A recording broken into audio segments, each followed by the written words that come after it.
സഫല ഏകാദശിയെക്കുറിച്ച് ഭഗവാൻ യുധിഷ്ഠിരനോട് ഇപ്രകാരം പറഞ്ഞു. അറിയാതെ ആണെങ്കിലും സഫല ഏകാദശി ദിവസം ഉപവസിച്ച് ഭഗവാനെ ആത്മാർത്ഥമായി പ്രാർത്ഥിച്ചാൽ ആ വ്യക്തി പ്രസിദ്ധനായി മാറുമെന്നും മരണശേഷം പൂർണ്ണമായും മോക്ഷം നേടി ഭഗവാന്റെ ലോകമായ വൈകുണ്ഠത്തിൽ കടക്കുവാൻ മഹാഭാഗ്യം സിദ്ധിക്കുമെന്നും പറഞ്ഞു. ഈ കാര്യത്തിൽ ഒട്ടും ആശങ്ക വേണ്ട എന്നും പറഞ്ഞു. സംശയവും വേണ്ട. അതിനാൽ സകല മനുഷ്യരും തങ്ങളാൽ കഴിയും വിധം ഏകാദശി ദിവസം ഉപവാസം ആചരിക്കണമെന്നും ഭഗവാൻ യുധിഷ്ഠിരനോട് അരുൾ ചെയ്തു.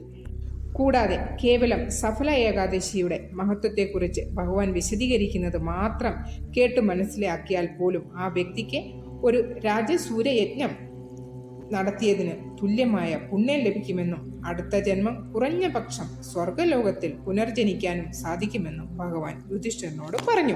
അപ്പോൾ നിങ്ങൾ ഷോർട്സ് വീഡിയോ കാണുന്നവരാണെങ്കിൽ